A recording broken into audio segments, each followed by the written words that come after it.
Səlmanın Qalası kitabında müəllif rahimehullah namazdan sonra salam verildikdən sonra oxunan zikirləri gətirir və onlardan biri də və xüsusən bu sübh namazına aiddir. Allahümmə inni əsəlükə ilmən nafi'an və rizqan tayyibən və amələn mutəqabbələ. Allahım, mən səndən faydalı elm, pak ruzi, yəni halal ruzi və qəbul olunan əməl istəyirəm. Yəni fəcr namazının salamından sonra oxunur. Və bu zikir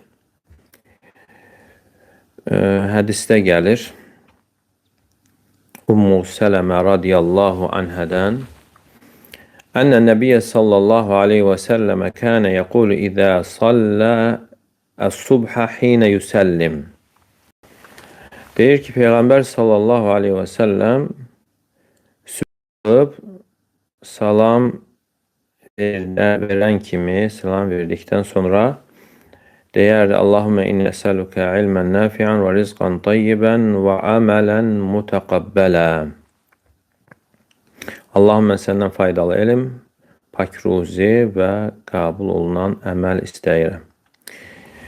Və hədis İbn-i Məcədə keçir, Sünan əsərində və alimlər bunun hökmü haqqında ixtilaf danışıblar, ixtilaf ediblər və alimlərdən bunu həsən dərəcəsinə qaldıran olub. İbn Həcər rahimehullah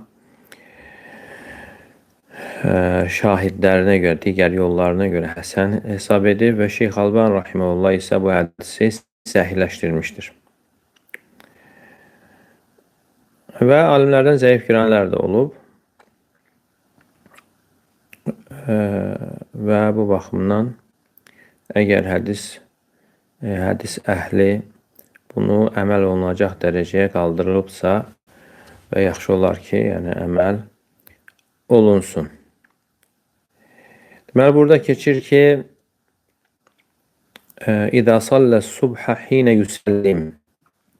Yəni, sübhü qılıb salam verdikdən sonra deyərdi. Yəni, burada açıq aydın namazdan sonra olmasına işarə var. Çünki xinə yüsəllim və bu xinə yüsəllim sözü ehtimal var ki, dərhal namazdan, salamdan sonra lakin bu açıq aydın nas deyil, dərhal olmasına. Fi ənədəl yuqal bə'də sələm mübər. Lakin xinə yüsəllim qad yəqulu qabləhu şey minəl əzkar. Yəni, ola bilsin bundan əvvəl müəyyən zikirlər deyilsin və yaxud da onunla başlasın. Yəni, ümumiyyətlə dəlalət edir ki, yəni bu zikir namazdan sonra deyilən zikirlərdəndir. Yəni, sübh namazından sonra, yalnız sübh namazından sonra deyilir. Və həmçinin biz bundan öncə götürdük ki, kənə yəqulu ifadəsi davamiyyətə dəlalət edir. Allahümmə inni əsəlükə ilmən nafi'an. Allahümmə mənası ya Allah deməkdir. Ya Allah, mən səndən istəyirəm. İlmən nafi'an, faydalı, mənfəətli elm. Mənfəətli elm o elmdir ki, əməli gərəkdirir. Əməli tələb edir. Yəni, üzərində əməl olur. Və o elm ki, sahibi ona əməl etmir, o elm faydalı, mənfəətli sayılmır. Əksinə, insanın əleyhinə bir hüccət olur. Yəni, Peyğəmbər sallallahu aleyhi və səlləm fayda verməyən elmdən Allaha sığınmışdır. Yəni, elm öyrənməkdən elə məqsəd ona əməlin olunmasıdır. Çünki elm bir vasitədir. Elm bir vasitədir. Qeydlə gəlir ki, Allahım, mən səndən mənfəətli, yəni faydalı elm istəyirəm. Deyir, baxın, demədi ki, səhih, doğru elm istəyirəm. Deyir, faydalı, mənfəətli elm. Yəni, bu söz daha əhatəli, daha bəlağətlidir. Çünki ola bilər ki, insanda doğru elm olsun, amma əməl etməsin və onunla faydalanmasın. Amma mənfəətli elm isə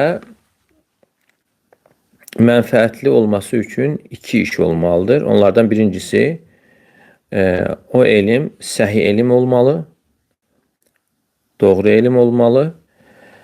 Çünki doğru olmayan elm fayda vermir, mənfəətli sayılmır. İkinci, ona əməl olunmalıdır. Deməli, elmin mənfəətli olması üçün birincisi o elm düzgün, doğru elm olmalı və əməl olunmalıdır. Əgər doğru elm deyilsə, düzgün elm, sahih elm deyilsə, mənfəətli elm sayılmır. Və yaxud da ola bilər səhih elmdə, amma əməl olunmursa, yenə isə mənfəətli elm sayılmır. Yəni, qeyd olunduğu kimi elm insanın əleyhinə bir hüccət olur.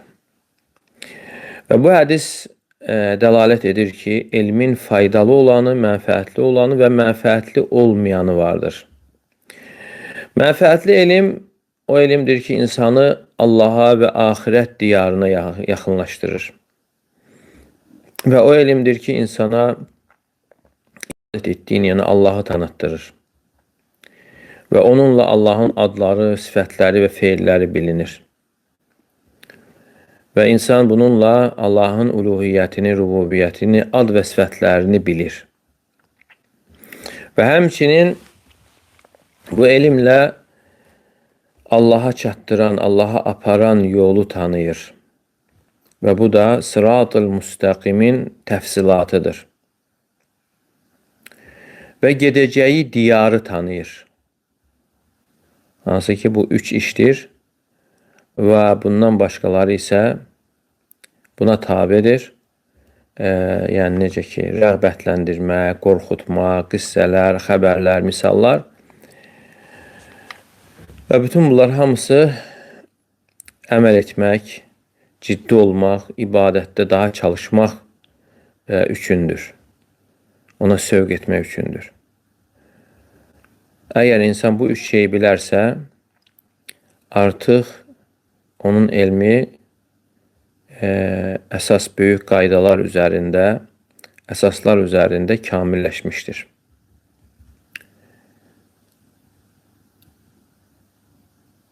Və buna görə deyilir ki, faydalı, mənfəətli elm xüsusilə bu tərəfdən qeyd olunur. Baxmayaraq ki, faydalı elm bundan daha əhatəlidir. Həmçinin dünyavi elmlər var. Dünyavi elmlər səbəbi ilə insanlar müalicəsinə çatır, yəni bunları öyrənir. Və digər sənaye elmləridir. Və həmçinin onların yaşayışı ilə bağlı olan iqtisad elmləridir. Əkinçilik və yaxud da idman. Və bunlar da aralarında olan fərqə görə də yəni mənfəət baxımından, faydalı olmaq baxımından fərqlənir. Lakin bu hədisdə nəzərdə tutulan hansıdır? Zahir odur ki, yəni bu işlər nəzərdə tutulmur. Yəni, hədislərdə, ayələrdə gələn o faydalı elm deyildiyi zaman əsasən şəri elm nəzərdə tutulur. Yəni, sübh namazından dərhal sonra namaz qıldıqdan, yəni salam verdikdən sonra bu duanı deyir, Rəbbindən faydalı elm istəyir. Və həmçinin pak ruzi və qəbul olunmuş əməl. Və bu da dəlalət edir ki, bundan nəzərdə tutulan o elmdir ki, daha faydalı olan, daha kamil olan, Allaha aparan, axirət diyarına aparan elmdir. Yəni, Allah-u Teala yalnız buyurduğu ilə ibadət olunur. və budur faydalı olan. Və bundan sonra qeyd olunur Pakruzi və bəzi rivayətlərdə isə faydalı elmdən sonra qəbul olunan əməl gəlmişdir. Çünki faydalı elm insandan əməli tələb edir. Lakin qəbul məsələsi isə bu başqa məsələdir. Ola bilər, insan əməl edir, amma qəbul isə olmasın. Fəl-ilmu nəfi yumkin ən yekuna səbəb lil-əməl salih. Yəni faydalı elm salih əmələ səbəb olur və yaxud da doğru əmələ. Və salih əməl də ixlas və Peyğəmbər sallallahu aleyhi və səlləmə tabeçilik şərtlərini özündə cəm edən bir əməldir. Bəzən insan əməl edir və əməli də salih ola bilər, lakin o əməlin qəbul olunmasına hər hansı bir mane ola bilər. Lakin keçərli olmaq baxımından keçərlidir. Səhih olması onun şəriətə müvafiq olması ilə ölçülür. Əgər əməl şəriətə müvafiqdirsə, bu səhih sayılır. Lakin qəbul olmaq isə bundan da daha üstün bir məsələdir. Yəni, ola bilər hər hansı bir mane olsun, o əməl qəbul olmasın. Necə ki, bir insan kahinlərin, sehirbazların yanına gedib, onlardan sual soruşarsa və onun namazı 40 gün qəbul olmur. Yəni, ola bilər insan ixlasla namazını qılsın və sünnəyə müvafiq şəkildə yerinə yetirsin. Peyğəmbər sallallahu aleyhi və səlləmin dediyi kimi, lakin Allah qatında qəbul olunması və hədisdə gəlir ki, olmur. Yəni, savab ona çatmır. Amma keçərli olmaq baxımından, əmri əda etmək baxımından, əmri əda etmiş sayılır. Və buna görə də sələflərdən biri İbn Umar radiyallahu anhuma deyərdi ki, "Ləv alimtu ennallah təqabbələ minni səcdətən vahidətən əhabbə iley minəl mevt." Əgər mən bilsəydim, Allah Teala məndən bir səcdəmi və yaxud bir dirhəm sədəqəni qəbul edib, mənə ölümdən daha sevimli olardı. Ləm yakun ghaibun ahabba ileyye minel maut. Yəni gözlənilən işlər içərisində mənə ölümdən daha sevimli bir şey olmazdı. Yəni bilirsənmi Allah Teala kimdən qəbul edir? İnnəmə yetəqabbəlullahu minəl muttəqin. Allah Teala yalnız müttəqilərdən qəbul edir. Və bəzən insanlar soruşur ki, Arafa günü orucu 2 ilin günahlarına, keçmiş və gələn ilin günahlarına kəfarədir. Və Aşuranın orucu isə keçən ilin günahlarına kəfarədir. Artıq insan Arafa gününü tutmaqla keçən ilin günahları kəfarə olmuşdur. Yəni demək istəyir ki, bəs nə üçün? Onda Muharram ayının Aşura gününü tuturuq. Cavab olaraq deyilir ki, sən nə bilirsən? Yəni o Arafa günü tutduğun zaman, yəni o mükafat tam şəkildə sənə hasil olmuşdurmu? Və həmçinin digər fəzilətli əməllərdə, yəni o səndən qəbul olub, yoxsa yox? Və onun üzərində tərtib olunan təsir hasil olub, insan bilmir. Və həmçinin Peyğəmbər sallallahu aleyhi və səlləm buyurur ki, "Vəl-həccül məbrur leysə ləhu cəzəun illəl-cənnə." Məbrur həccin mükafatı yalnız cənnətdir. "Və mən həccə hədəl beytə fələm yərfut və ləm yəfsuq raci'a kəmə vələdət ummuh." Yəni kim həcc edərsə bu evi, rəfəs etməzsə və fasiqlik etməzsə, günahlar, asiliklər anasından doğulduğu kimi qaydar. Amma insan bilmir ki, həcci qəbul olub yoxsa yox. Yəni insan çalışır, amma qəbul isə Allah qatındadır.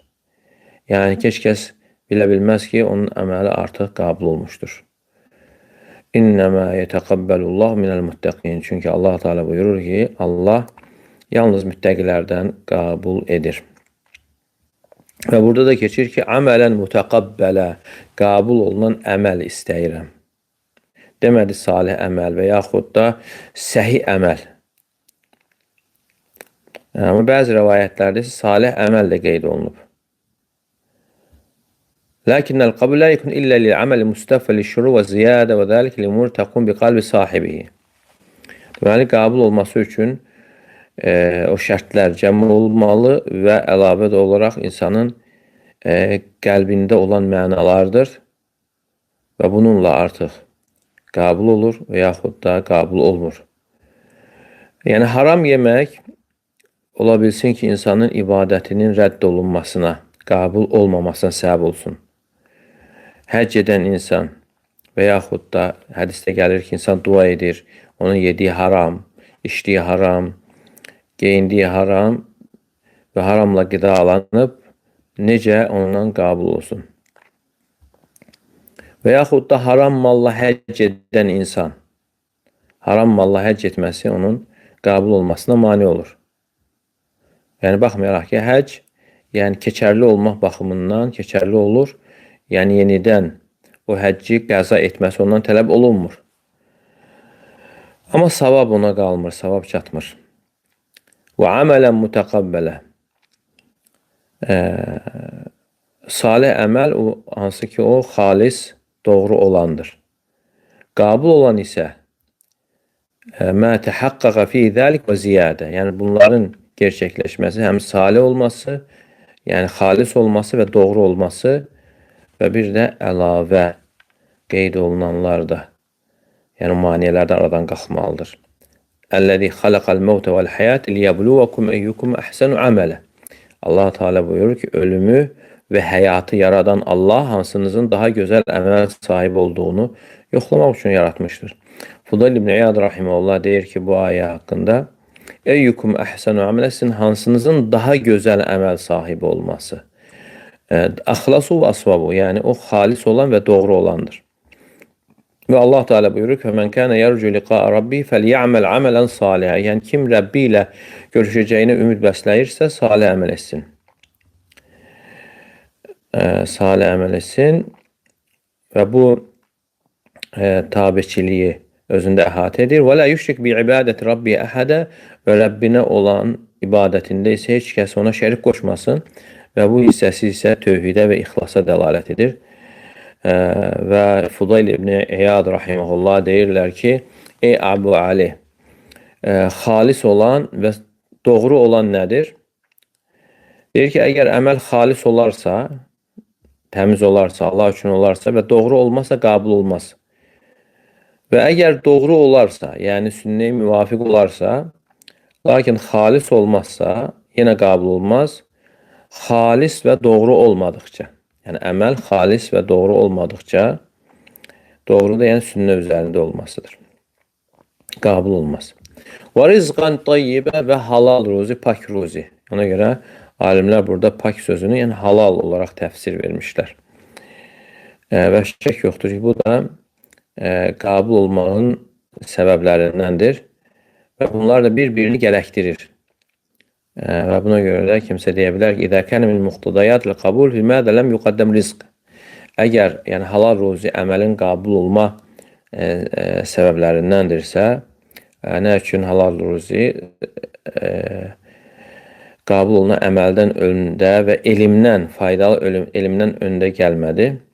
Və şək yoxdur ki, elmin özü də bir ruzidir Allah Teala tərəfindən və bəzən insan günahına görə də elmdən məhrum ola bilir.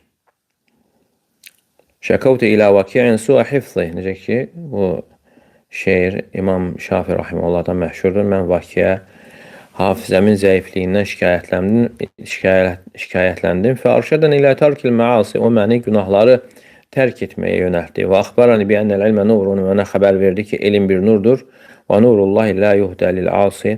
Və Allahın nuru günahkar insana verilməz. Deməli, bu məna səhih mənadır. Yəni, elm ruzidən sayılır. Və burada nə üçün? Yəni, ruzi öndə gəlmədi. لأن الأصل والأساس مثلا حتى يتحقق قبول في الأعمال وكذلك أيضا يحصل العلم نافع. həmçinin əməllərin qəbul olması üçün halal ruzi olmalı və eyni zamanda mənfəətli elmin hasil olması üçün. Elm əhlindən bəziləri deyir ki, bəyən nədəl ki, min bəbi tədarruc və tərəqqi və əcabu ən dəlikə bi əcvə. Yəni, deyirlər ki, bu tədricən pillə-pillə qalxmaq babındandır və buna da həmçinin müxtəlif cavablar vermişlər. Lakin ləallə min əqrabi ən yuqal, lakin bunların içərisində daha yaxın olan bi'annəl ilmən nafi huvəl muntalaq əlləzi yüməyyəzu bihi əl-abdu beynəl hələl vəl-haram. Yəni, faydalı elm insanın halal və haramı seçməsi üçün, başa düşməsi üçün düşəcəyi bir yoldur. Allahın sevdiyini, qəzəbinə gəldiyi işləri ayırmaq üçün. Və yüməyyiz beynə ma'dinil haqq və ma'dinil şübhət və haqq yerləri və şübhə yerlərini ayırmaq üçün.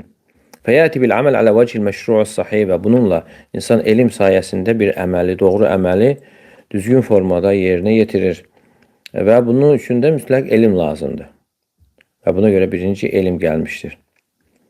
Və əmmə rizq fəkədəlikə aydan fə innə lən yüməyyiz beynil hələ və həmçin ruziyə gəldikdə isə halal qazancla haram qazanc yalnız elm sayəsində yəni ayırt edilir, seçilir.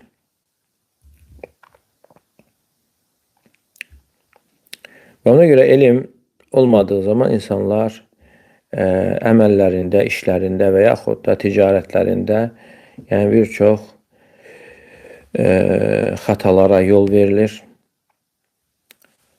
Yəni, məsələyə düzgün yanaşmadıqlarına görə və yaxud da bilmədiklərinə görə. Və şək yoxdur ki, ruzi əməllərin qəbul olmasına və elmin əldə olunmasına səbəbdir. Və Allah Teala buyurur, ya eyyuhər rusulu kulu minət tayyibəti və əməlu salihə. Ey rasullar, ey peyğəmbərlər, pak olandan yiyin və salih əməl edin. Və həmçinin buyurur, ya eyyuhəl-ləzīnə əmənu kulu min tayyibəti mən razaqnakum və şükuru lillahi in kuntum iyyəhu tə'budun. Ey iman gətirənlər, sizə verdiyimiz ruzinin pakından yeyin və Allaha şükr edin əgər yalnız ona ibadət edirsinizsə. Yahya ibn Muaz Ər-Razi rahimehullah deyir ki, "At-ta'a məxzunə fi xəzainillah." İtaət Allahın xəzinəsində saxlanılır və onun açarı isə duadır və onun dişləri isə halaldır. Lakinnəl ilm huvəl mumtalaq. Lakin elmə gəldikdə isə elm səhih əməllər, doğru, düzgün əməllər bilmək üçün bir başlanğıcdır və həmçinin təmiz, salamat qazancı ayırmaq üçün, o qarışıq olandan ayırmaq üçün yenə açardır, başlanğıcdır.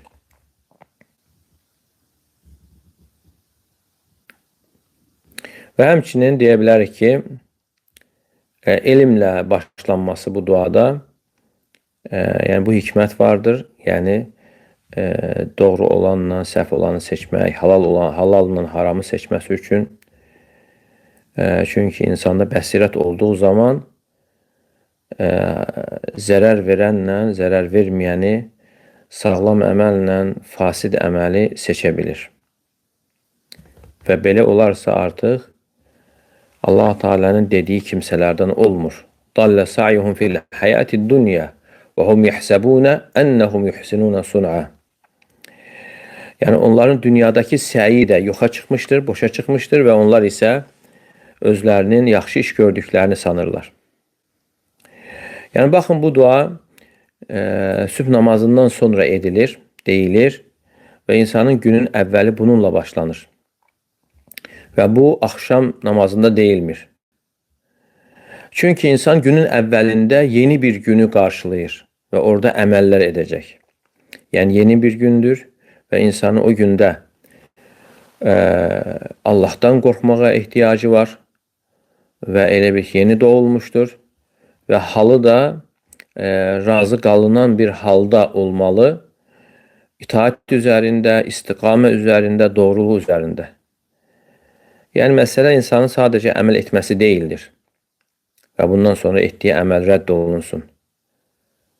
Və ola bilər ki, insan çalışsın, yorulsun, özünü yorsun və payı isə, nəsibi isə ona yalnız yorğunluq qalsın. Allahdan afiyət istəyirik. Və həmçinin mal, qazanc baxımından da məsələ insanın qazanc əldə etməsi deyildir. Mühüm olan onu hardan əldə edir, necə qazanır.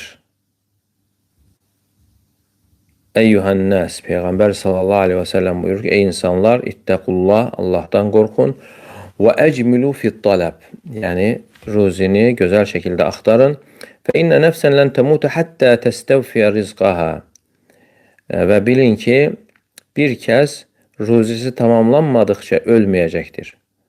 Və in abda anhə, hətta geciksə belə, ruzi geciksə belə tamamlanmadıqca ölməyəcək. Fəttəqullah və əcmilu fit-tələb, yəni Allahdan qorxun və ruzini gözəl şəkildə tələb edin.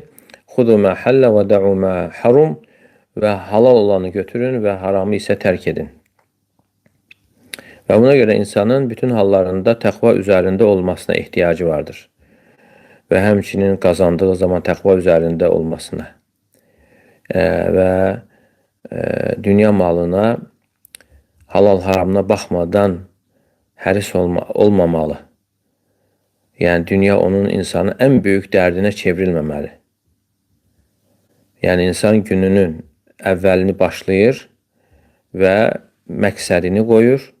Allah Teala'dan faydalı elm istəyir, salih əməl istəyir və pak ruzi. Və bu üç şeydə bir-birini tamamlayır. Və buna görə də insan işlərinə baxmalı hər gün. Onu düşündürən işlərə, onun məqsədinə, mətləbinə baxmalıdır. Və bundan sonra gedişatını düzəltməli, əməlini islah etməli və həmçinin hədəfinə baxmalı. Necə ki, bu hədisdə gəldiyi kimi faydalı elm olmalı, salih, qabul olunan əməl və halal ruzi. Həqiqətən bu duada, yəni əhatəli bir duadır, əzəmətli bir duadır. Gərək insan hər sübh namazından sonra bunu etdikdən sonra bunu gerçəkləşdirməyə də çalışmalıdır.